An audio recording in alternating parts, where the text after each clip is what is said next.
All right, let's take a journey back in time. But we're not going to the usual places like Rome or Greece. Nope. Today, we are diving deep into the often overlooked golden ages of Africa. We're going to uncover the stories of some of history's most impressive and yet somehow forgotten civilizations. Now, to really get a feel for how brilliant these eras were, we first need to set the scene with a place we think we know pretty well, Europe. The period from the 5th to the 10th century, you've probably heard it called the Dark Ages. And as historian Robert Briffault lays out here, it was a time of, widespread suffering.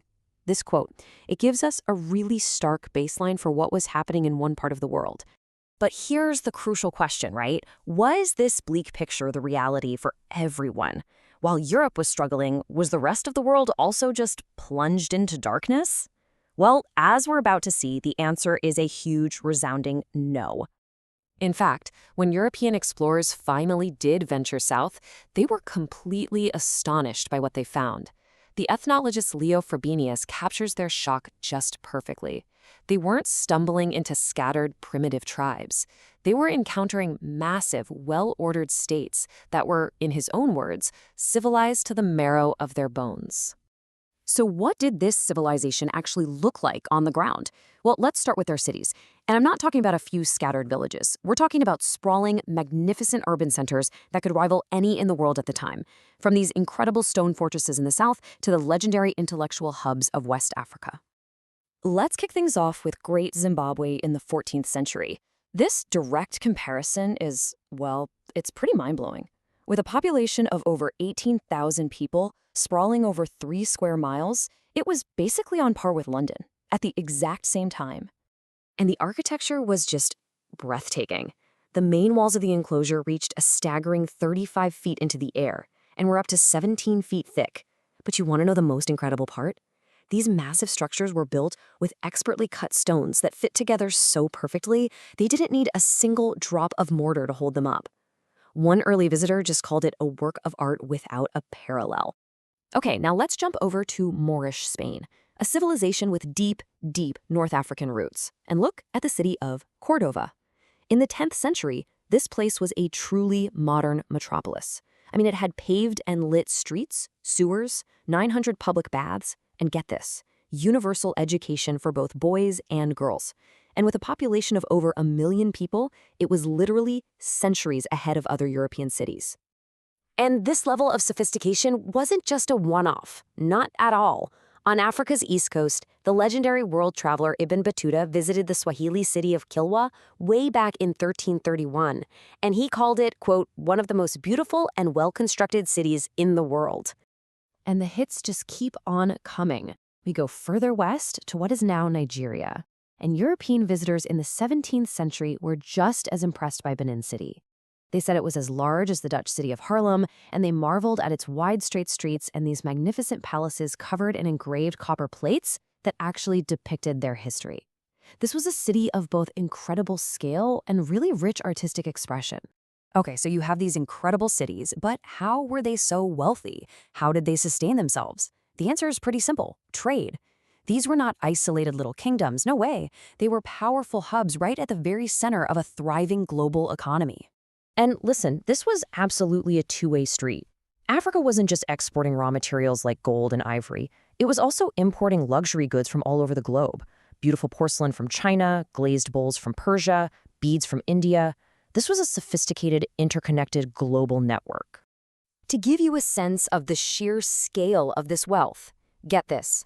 Archaeologists estimate that over 700 tons of pure gold were mined in southern Africa alone. And that doesn't even begin to account for the legendary wealth of West Africa's Mali Empire. Its ruler, Mansa Musa, was so fabulously rich that his pilgrimage to Mecca famously flooded the Mediterranean economy with so much gold that he actually devalued it for years. And we're not just talking about bartering here.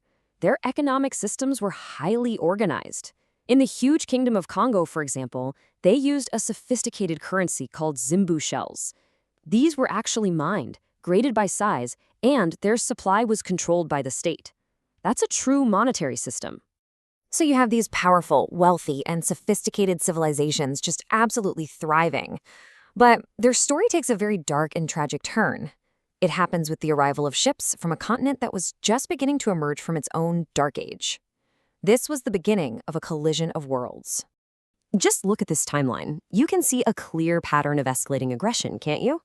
What began as just sightings and some initial contact quickly, and I mean quickly, turned to violence. By 1502, you have Vasco da Gama threatening to burn the city of Kilwa to the ground just to extort tribute.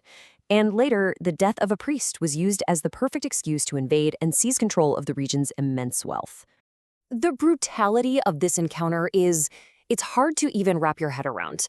This graphic account comes from a Portuguese clergyman, Father Monclaro, who actually witnessed the massacre of Swahili traders. His words describe a level of violence that was clearly meant to terrorize and to subdue. So how does a powerful empire like this fall? Well, it's a story we've seen before. It often starts from within. The Portuguese exploited a civil war in the Munhumutapa Empire.